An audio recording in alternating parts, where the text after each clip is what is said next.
Hey, what's going on, everybody? I'm Harvey Jurgen with Simple Solutions Real Estate here in Columbus, Ohio. We are a HomeVestors franchise, starting a new series here called Beers and Business. Today we are featuring the Camp IPA. That's a new IPA from Rockmill. And we have Sean Graybo of Central City Solutions and Invest in 614, also a big-time real estate investor here in Columbus, Ohio. We talk about his KPIs, we talk about his guidance for hiring, and we talk about acquisition strategies and some really interesting stuff on creative financing, including owner financing. I think he said he's done maybe 15 deals just this year on owner financing with 0% interest. So stick around and get that good info, and thanks for joining us. Sean, we're here with our Camp IPA from Rockmill Brewery. Delicious. And let's go back to the beginning. Who are you? Where did you come from? How'd you get here in Columbus, Ohio doing real estate investing? Yeah, so I'm Sean Graybo, 35. I moved to Columbus 2.5 years ago. I'd been working on a small business out in California for about 10 years prior to moving to Columbus, and before that, I grew up in Lansing, Michigan. Okay, and what's your background? Like, what was that? What was the industry? It was actually commercial cannabis. Okay. Yeah, so managing people, managing a lot going on. Okay, like operations or? Yeah, it was a commercial operation. Okay. Yeah. Okay, cool. And from, how long were you out in California? 10 years. Okay. Yeah. And then you just said, fuck it, let's go to Columbus. I was ready for something different. Industry was changing a lot in California at that time, and it just seemed like a good time to kind of get out. At that point, I knew I didn't want to work for anybody. I had to figure out a way that I could continue to kind of work for myself. And as I was doing that business, I had bought a couple, I was doing the or I would go ahead, buy a property, live in there for 2 years, and then fix it up and sell after 2 years. This was out in California? Yeah, okay. So I did that. That was my only experience in real estate prior to moving to Columbus. So owner occupant, I'd buy a kind of fixer upper, live in it for 2 years, and then sell it, not having to pay the taxes for the owner occupied thing. Nice. So I did that for 2 cycles for 4 years. And yeah, so I'd made some money, a little bit of money, and had a little bit of understanding of real estate. And it seemed like the best option to, stay self-employed. And you knew you were coming to Columbus and then chose real estate, or? No. Okay. Yeah, so once I decided on real estate, I went and just analyzed a bunch of different markets. I knew it was going to be hard to get a good start in California just because of the expense and everything. So wanted to find a market that I thought was growing and had the kind of good rent to purchase price ratio. It just seemed like a good property or a good city to hold rentals in long term. So that is your long-term goal then, to hold stuff. Yeah, okay. Absolutely. And you had a significant other at the time, right? I still do, yeah. That's good. Yeah. And she was on board? Yeah, she was on board. Yeah, absolutely. The Midwest wasn't her first choice. She would have maybe preferred to stay out west. Is she from California? Colorado. Okay. Yeah. But yeah, she was 100% on board. She actually helped me start Central City. And sweet. Yeah. Sweet. She's still involved now, or kind of? Limited. When we, kind of when she wants to. Okay. Yeah. And so, tell me the name of your business again. Central City Solutions. Okay. Yeah, and then Invest in 614 might be the one that other people are a little more familiar with. Okay. And do they do different things? Yeah, so Central City Solutions is our acquisition side, and then Invest in 614 is our disposition side. Okay. So how do the mechanics work with 2 different LLCs from acquisition to disposition?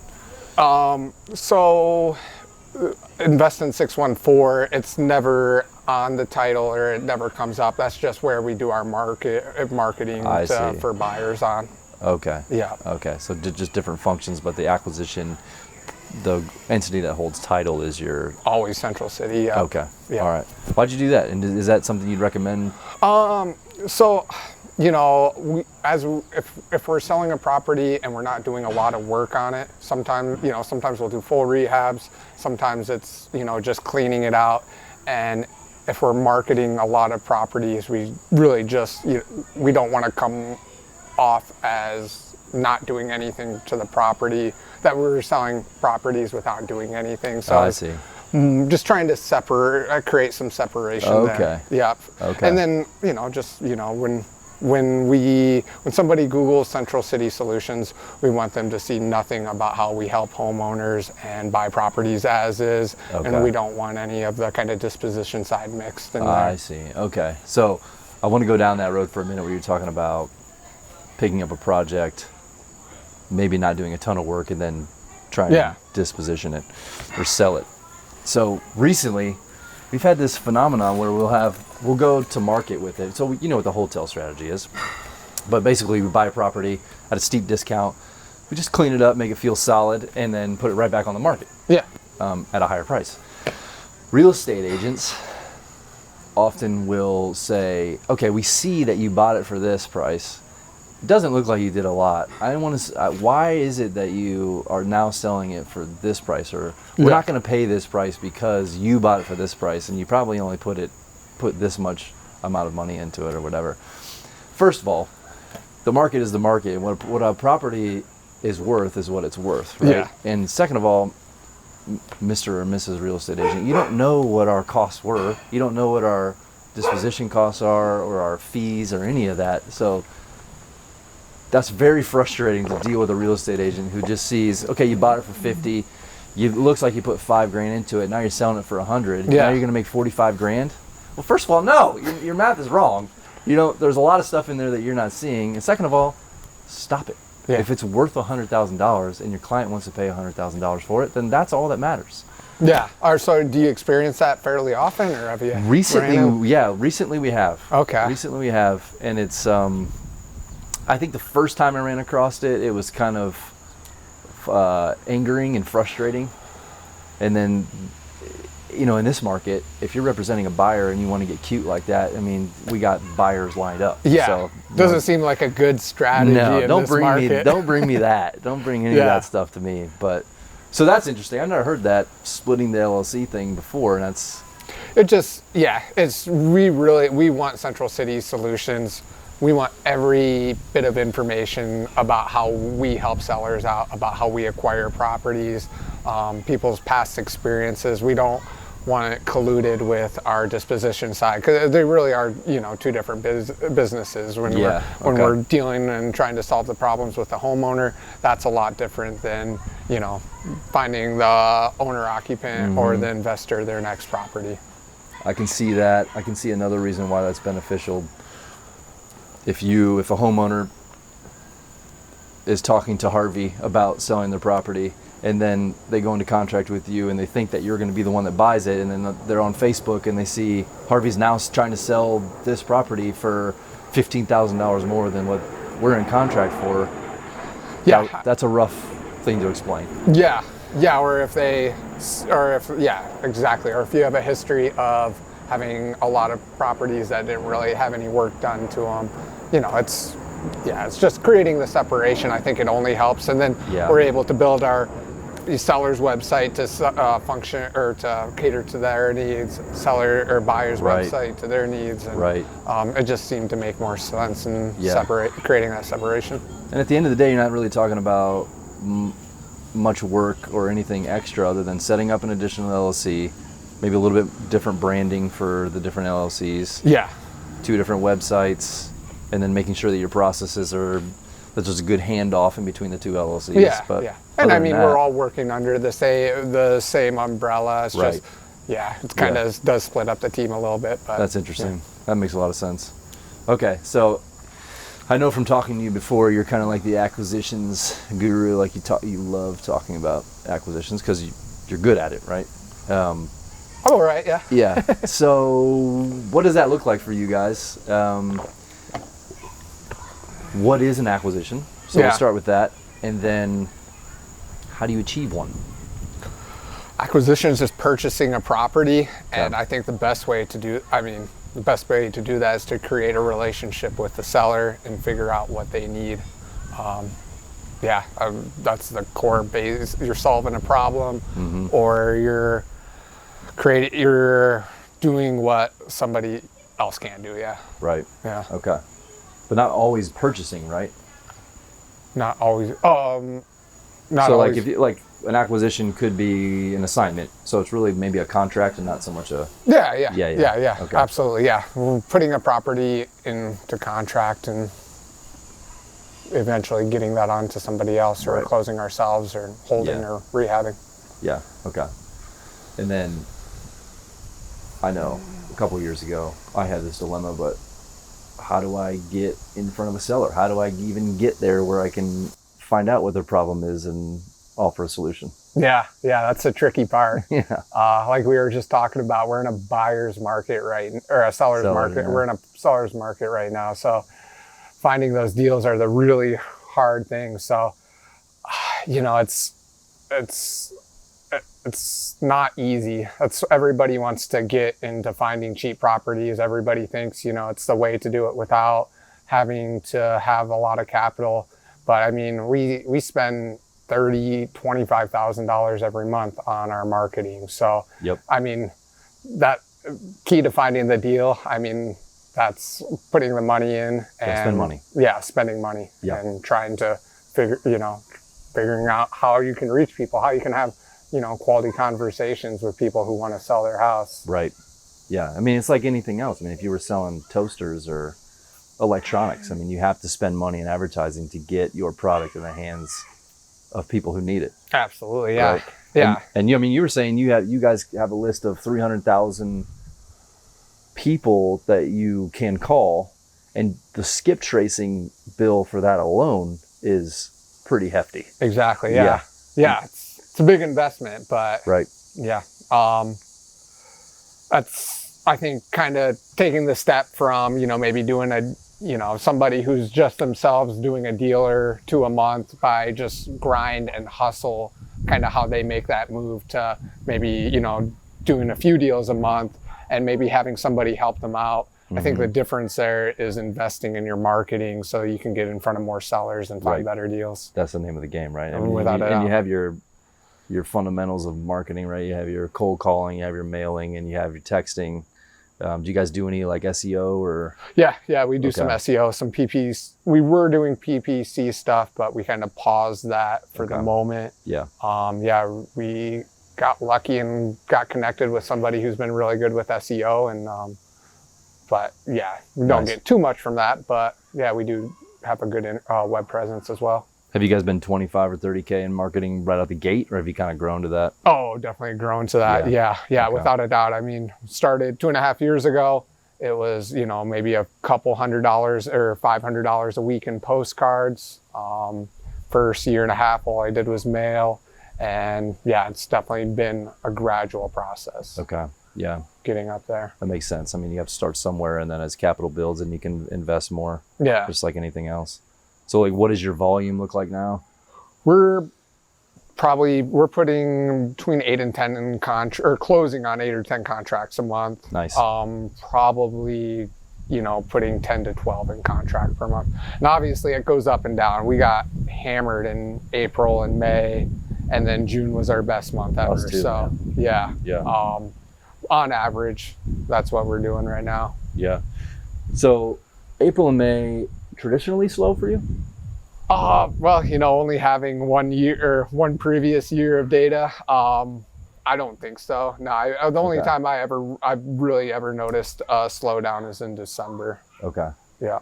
Yeah, I was doing some real estate acquisition before Josh Hively and I started a business, but December is always that month where we like really want to acquire something to flip specifically so that we can do a 2-month rehab, have something on the market in March, right for the spring.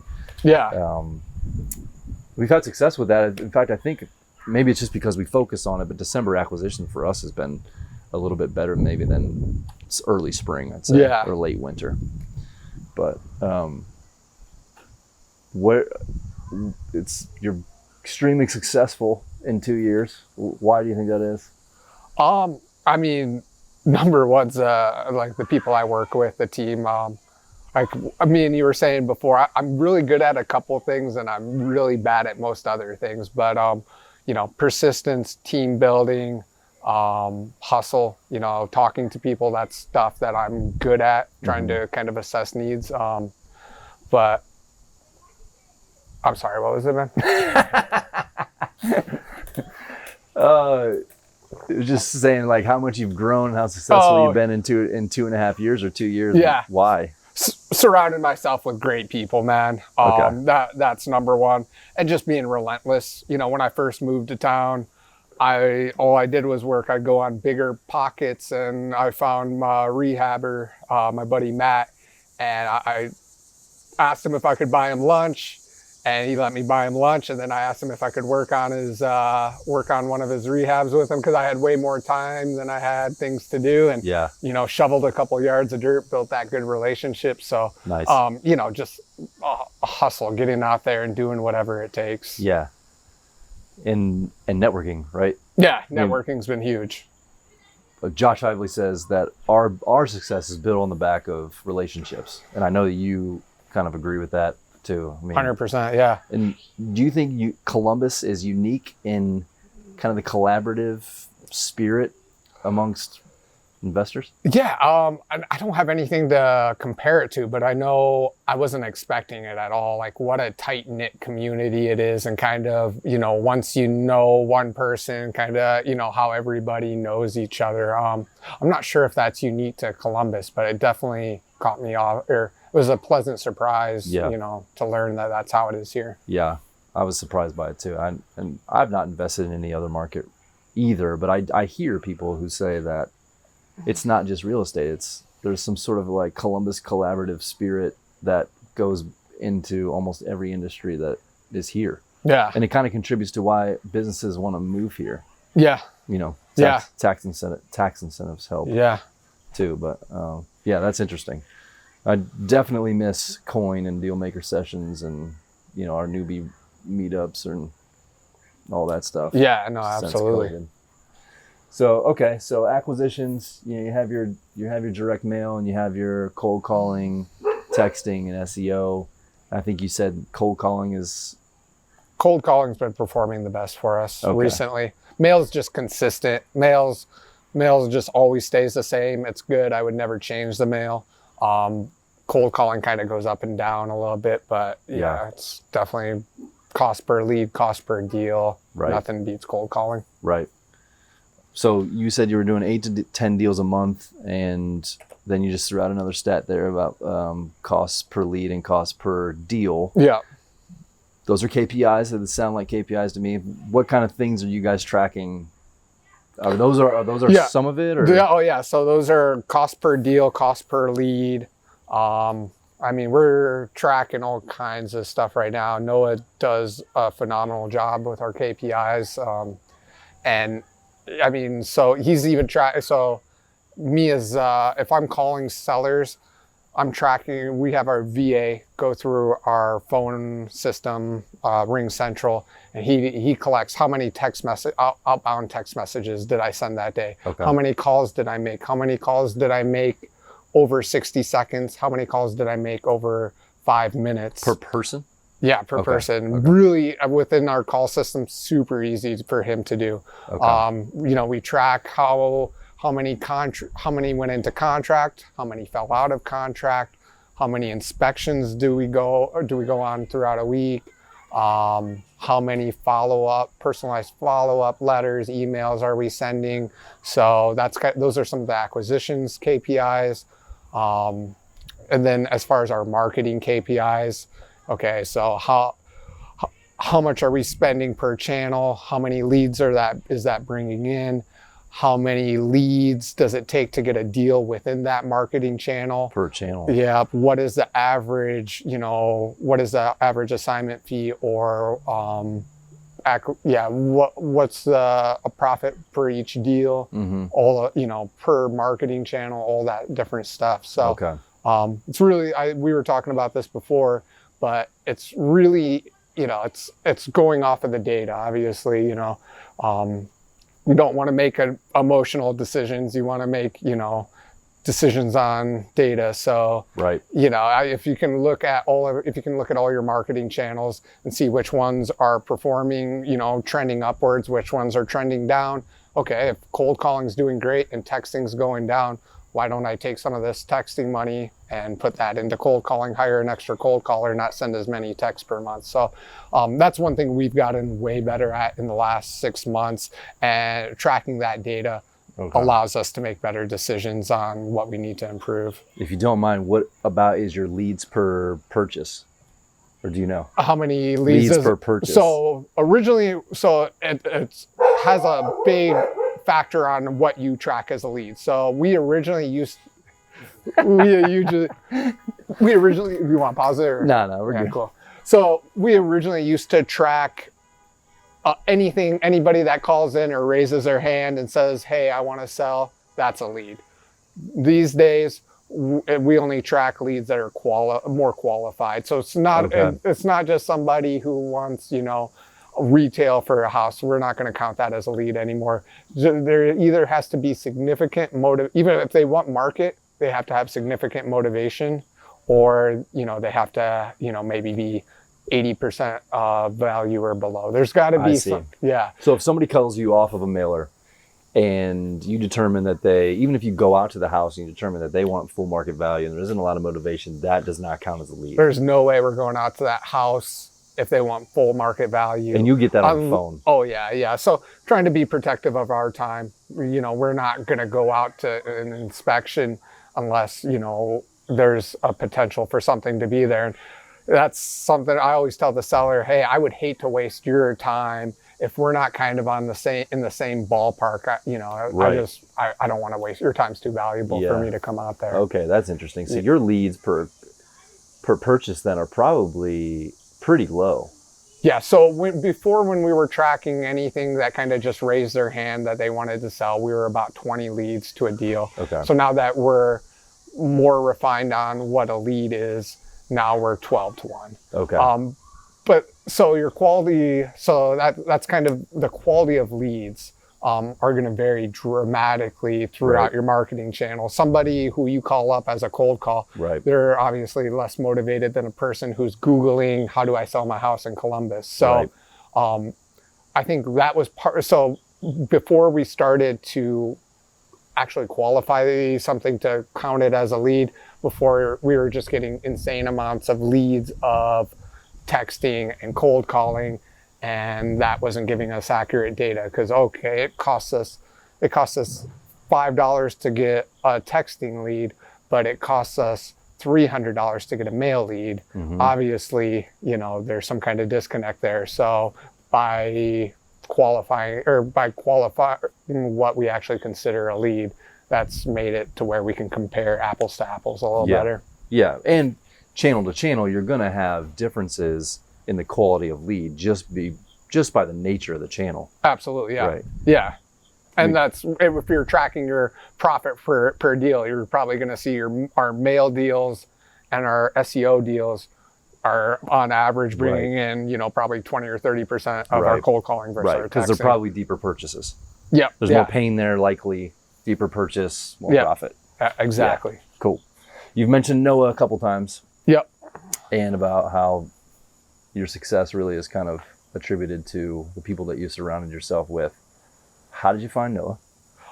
So Noah, connected with Noah the same way I connected with Josh, was just randomly off of Bigger Pockets. Okay. I've actually made a lot of really good connections, even though I'm not active on there, through Bigger Pockets. Yeah.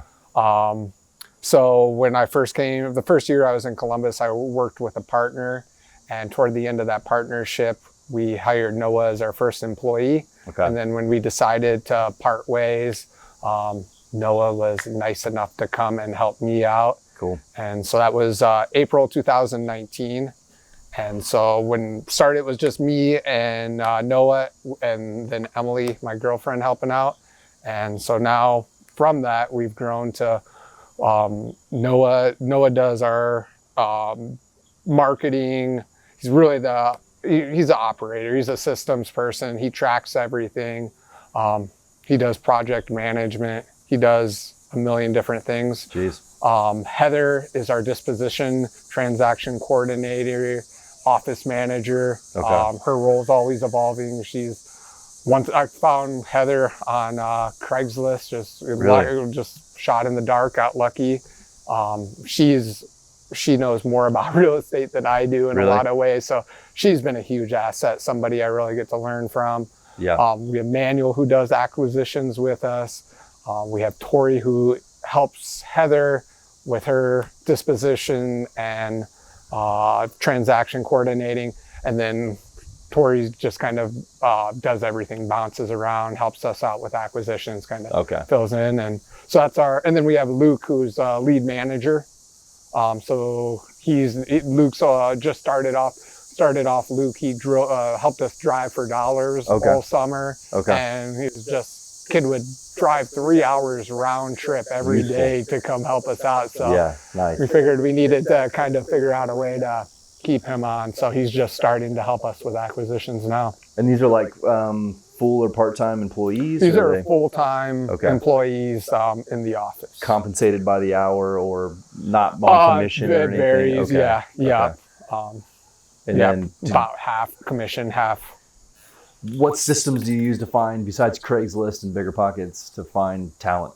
Yeah, so now I use WiseHire, and WiseHire will post on Craigslist. It'll post on LinkedIn. It'll post on Indeed.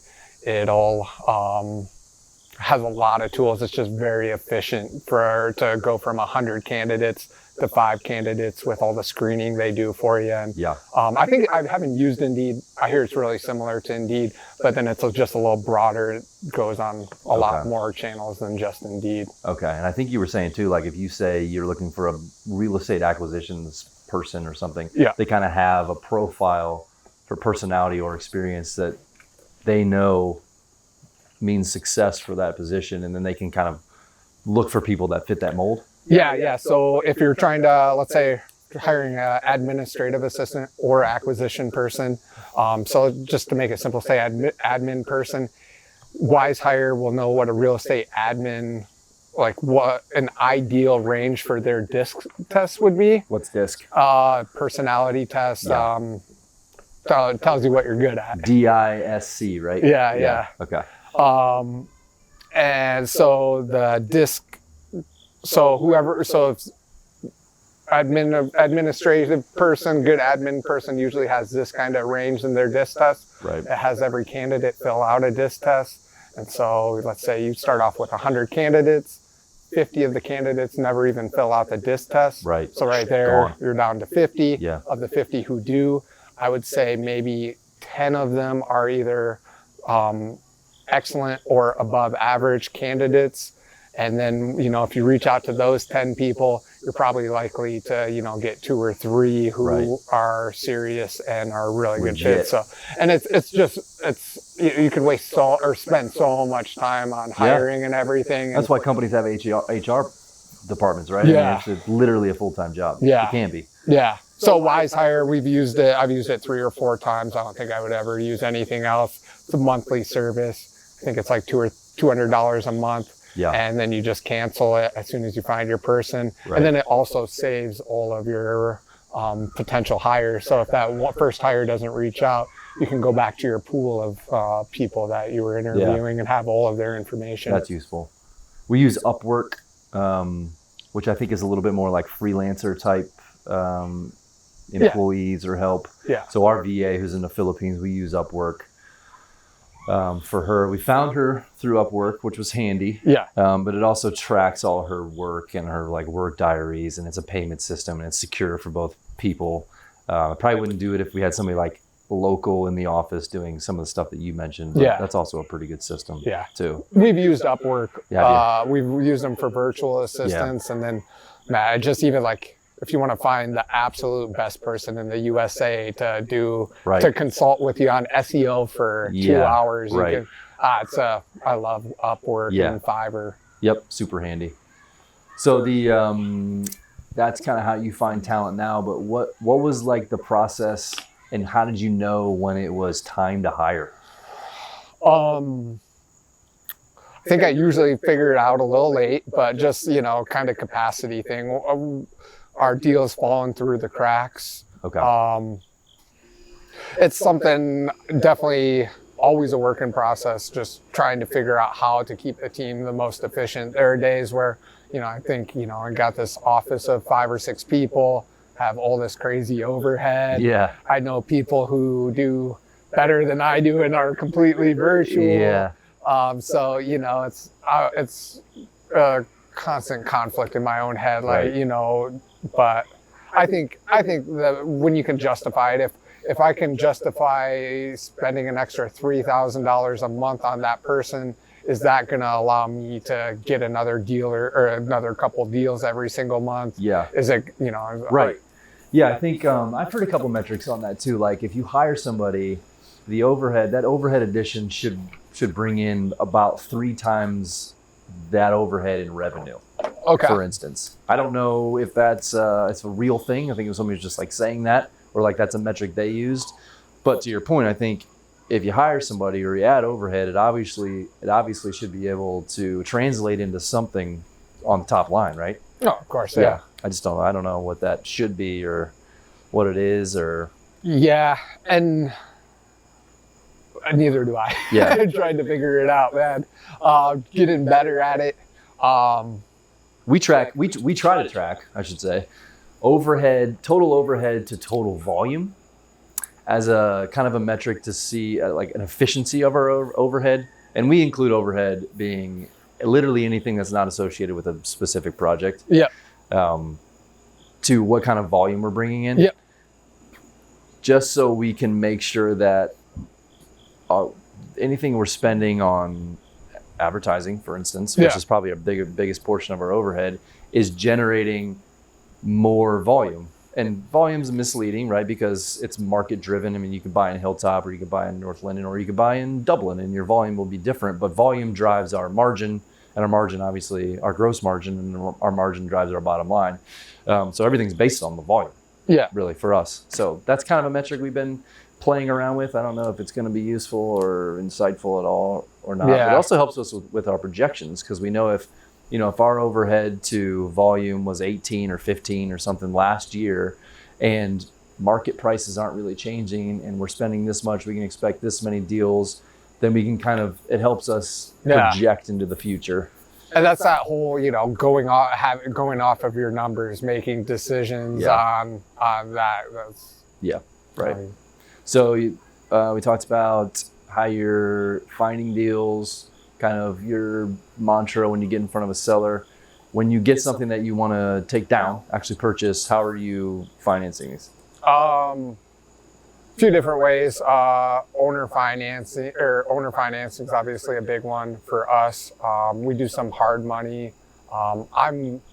I've just gotten to the point in the last 8 months where I'm starting to do a lot more rehabs and rentals myself. So the financing part is a piece I've been learning recently. Yeah. But yeah, so we do a lot of owner financing, a little bit of hard money. Who do you use for hard private money, if you don't mind? I've used Fund That Flip once, and I've used a company out in Dallas. I'm spacing on what their name is. Okay. I think A couple different hard money companies. Yeah, that was early on. Recently, where Lending Home was the one. Oh, the yeah. other one we've used. Yeah. Shout out to Dane at Lending Home. But right now, so those were the first couple, really working a lot more on trying to build those private money relationships. Right. Clutch. Yeah. Yeah, we Josh Hively is kind of our private money liaison guy. Nice. That guy's relationship building and networking skills he's like a black belt. Nice. In networking, yeah. Which is a handy thing to have on your team, right? Like, because that's not me. Yeah. Yeah. Yeah, I need to pick his brain a little bit on technique. Yeah. Most of it is, I think a lot of it is just his personality. And he is just a networking guy. Like, he's in the Facebook groups and he pays attention to them, and he's a big meetup guy. But then we use Salesforce mostly for our actual leads that come through for sellers and buyers. But then we've started to just leverage that system for people with money. Yeah, right? Yeah, absolutely. And the biggest benefit to that is a schedule for follow-up and touch points, because if you want to form a relationship, you're not going to have a relationship obviously on that first meeting where somebody's going to lend you $100,000, right? It's going to take multiple touch points and also hitting them with content and saying like, hey, look at this. Look, we did this. We used private money on this deal. It went great. Yeah. You want to get in? You know, everybody wants to Absolutely. do real estate investing, but not a lot of people want to take the risk of actually buying a house and rehabbing it and then having to sell it. But if you can make 10 to 15% on your money by just lending to a competent operator, Yeah. why not? Yeah. One, I think the first private money I got was a Worthington deal we had. And to try to not knowing where to kind of even start with the private money piece, I was like, okay, well, let's just shoot this deal out because we got a screaming deal on it, which is people, because it's Worthington and people are going to open this email. And then right at the very beginning, you know, looking for lending partner. Right. And, you know, where's our biggest resource of people who are comfortable and understand real estate and who likely are the ability to lend and, you In know, your might have buyer's some, pool. in our buyer's pool. So we sent that out Yeah. to, you know, 2,000 people. And, Yep. you know, the next a few days later, I had a spreadsheet of, you know, 20 potential private money lenders. Sweet. Yeah. Sweet. I lend, so Nice. I would be open to that too. Perfect. Yeah.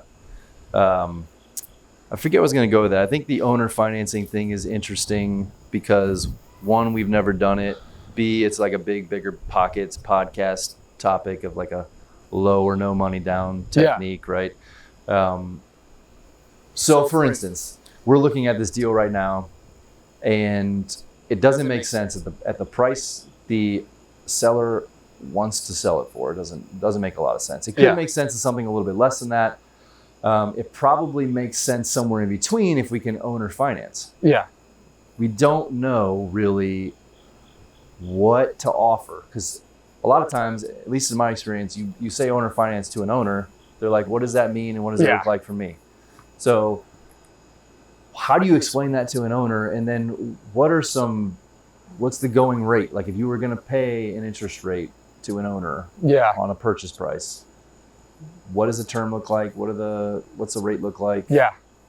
So I would say, as far as explaining owner financing, layman's terms, like, you know, like how would it feel, or, you know, if you need $80,000, what if I could, and you owe 70 on it, what if I could pay you $10,000 and just start making your mortgage payments? They understand that makes sense. Like, okay, I get my $10,000 and you make my mortgage payments. Mortgage will stay in my name, but, you know, if anything happens, I'm secure. They understand that. But if you start saying subject to, and, you know, you start throwing all that terminology into it, obviously it makes sense to you, but you're going to confuse them, and you're going to confuse them when you're trying to, if they don't understand it, they're not going to go for it at all.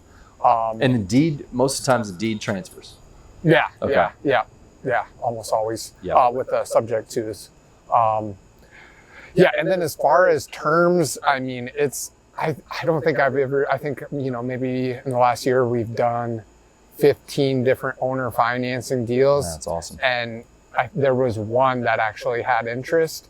And you know, it's not, interest isn't part of the discussion. It's like, if 80K is going to be where you have to be, the only way I can give you your price is if you can help me out with the terms.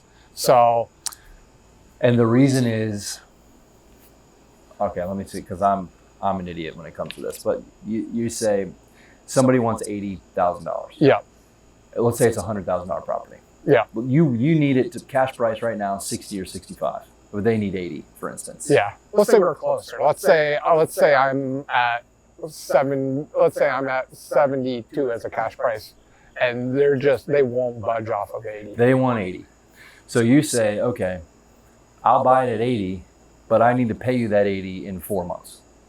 So with the subject, so it all depends, and that's where owner financing is so difficult in your head. Like, that's why I struggle. It's so much easier than you think it is, but there's a million. The most difficult way to do it is there's a million different ways. If I wanted to buy your house from you, Josh, Erie, and I wanted to do some creative financing, there's thousands of different ways we could structure this thing. So I think what's important is to realize what is the seller's, what is their need, and then, what is your need or your exit strategy. So as every property is so different. So let's assume I'm not budging off of 80. Yep. And I own it outright. I don't have a mortgage. Yep.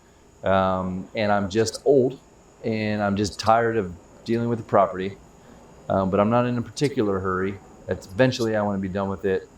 But I need 80 for whatever reason. Yeah. So you're stuck at 80. I probably need to be at 72, 73 to kind of make my rehab work. Mm-hmm. What I might say is it's let's say it's a light rehab.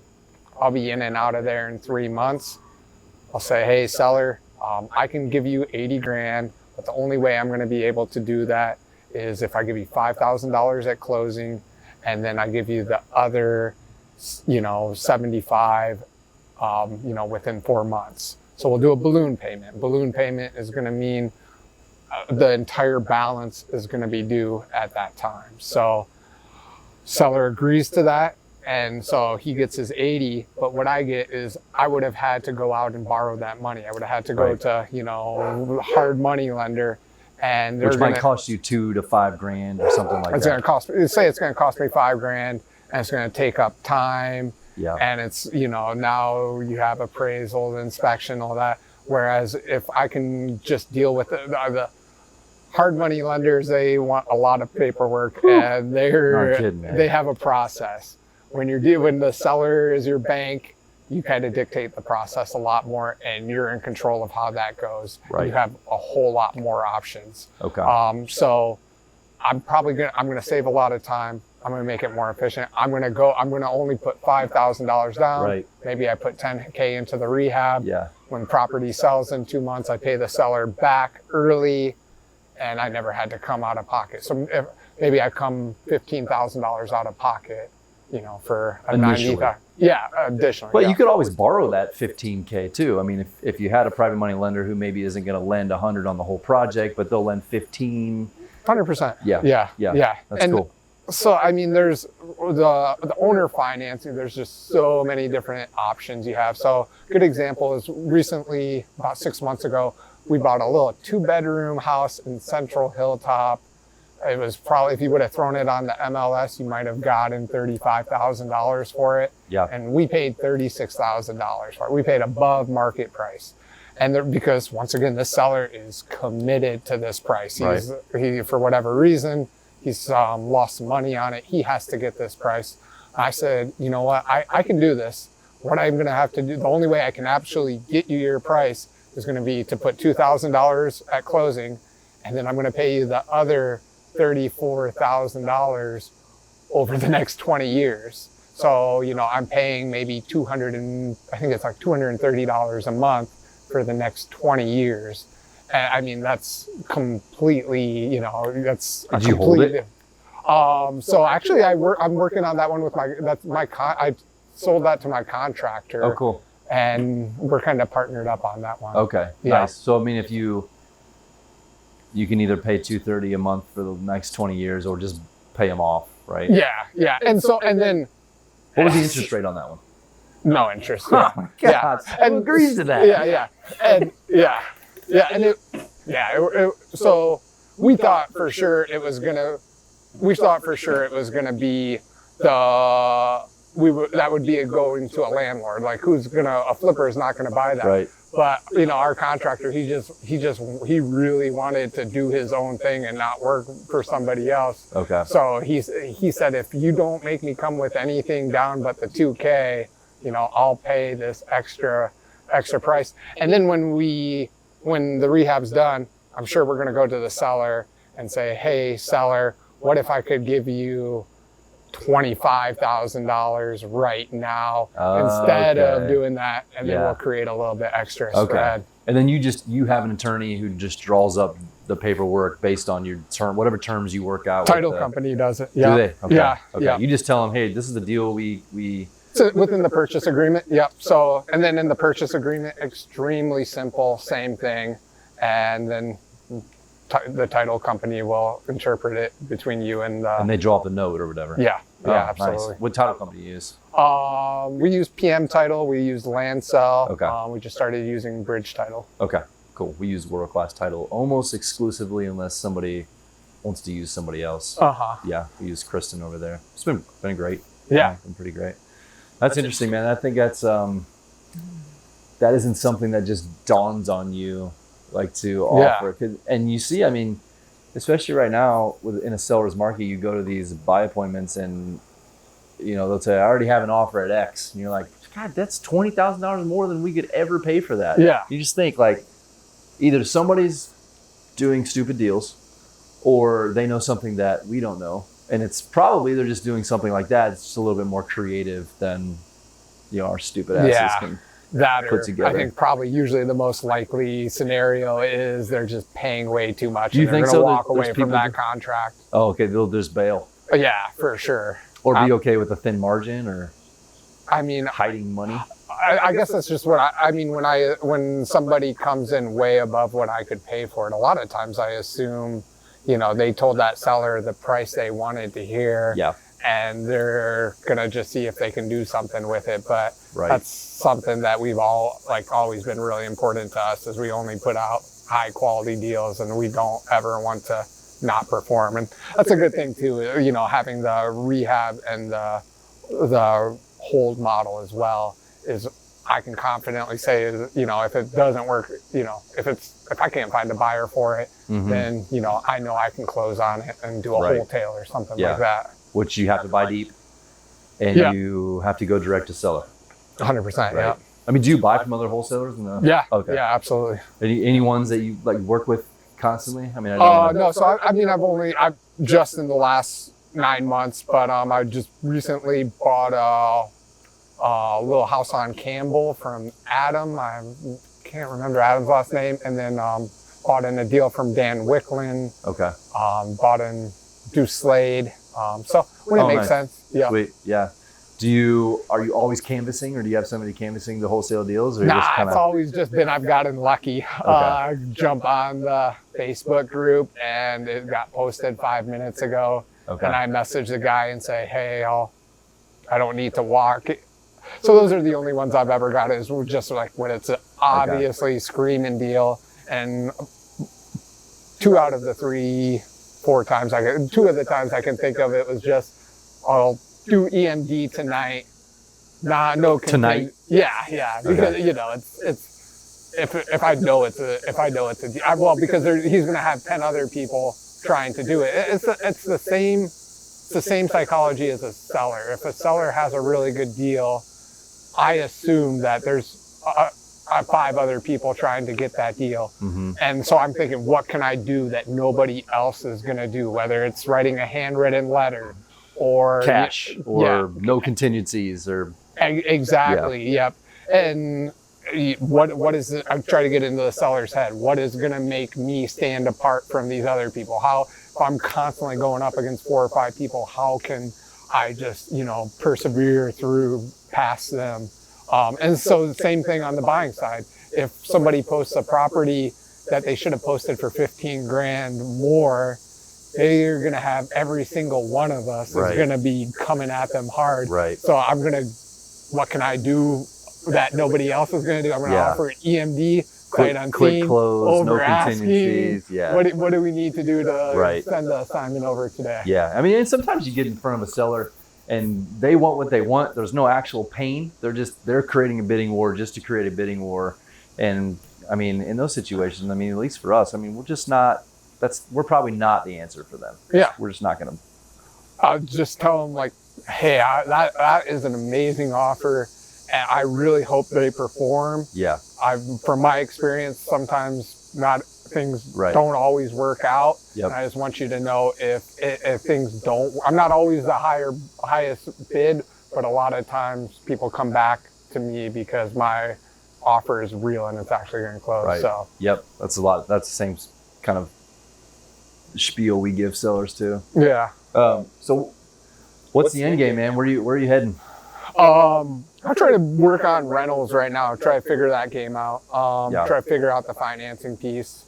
To a certain end, or I I don't have an end goal right now. I would like to be able to work remotely. That's probably like next year or two. I would like to work outside of Columbus. Obviously keep the business in Columbus, Right. but be able to maybe move back out west or just kind of travel, work on the business more, as everybody says, but Yeah. you know, kind of change my role a little bit. That's Right. a goal. Okay. Just to learn, man. I'm good at acquisitions, and I like understand the things that I understand, but there's just so much. I just know such a small piece of real estate. So I'm just fascinated about it. Love it. I just want to keep learning it and trying to figure it out. Where's your feeding trough for real estate knowledge? It changes a lot. So at first it was bigger pockets, you know, 6 months before I got decided to really jump in, listening to all the podcasts, Right. reading everything. Right.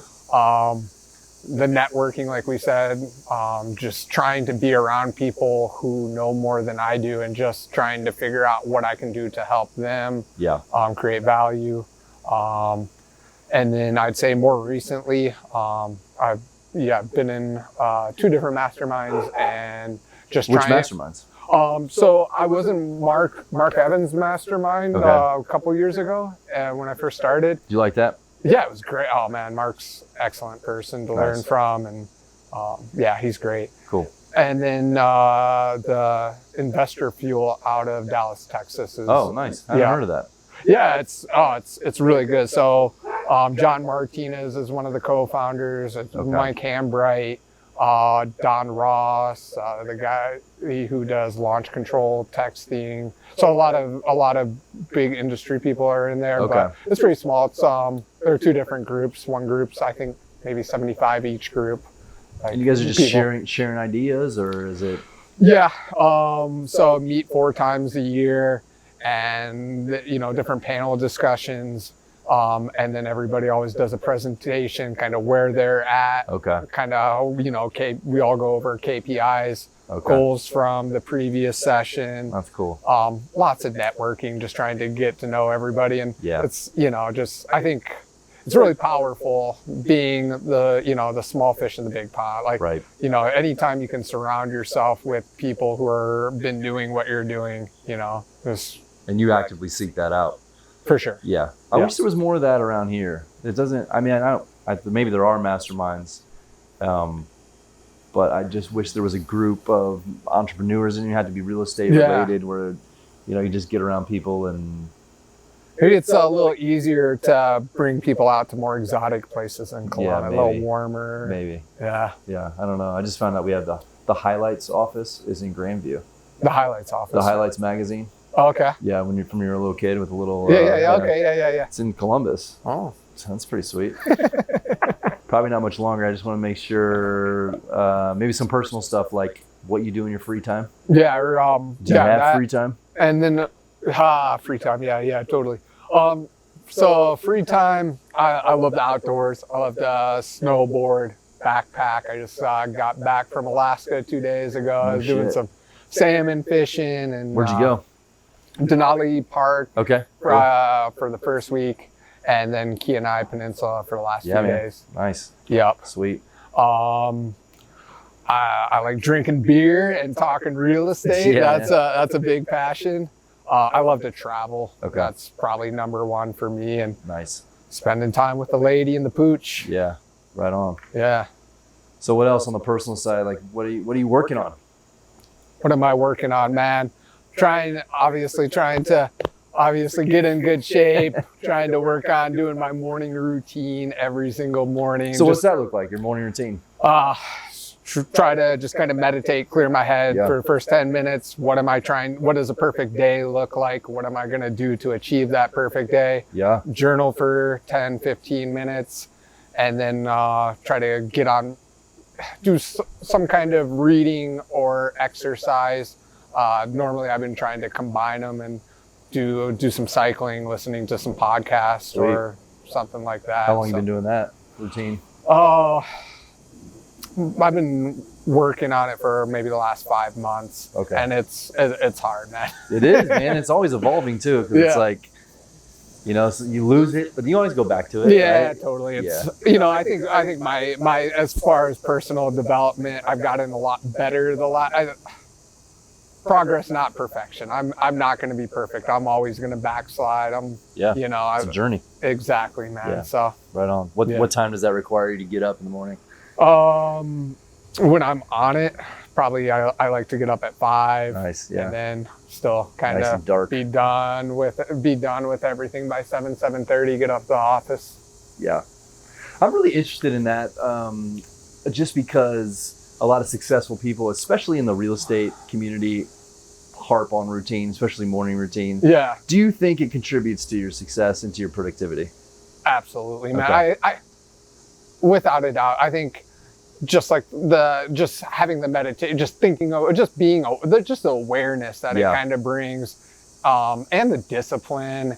I mean, if I'm thinking about what I want to do every day and how I'm going to do it, and then writing and reflecting, and then taking in knowledge, because, if I'm reading or listening to a podcast, it's always real estate or business or Yeah. entrepreneurship. So, Right. I mean, I don't, and there's no way that can't be a huge advantage if you're going to go ahead and invest an hour and a half into your health and, into your, education every morning.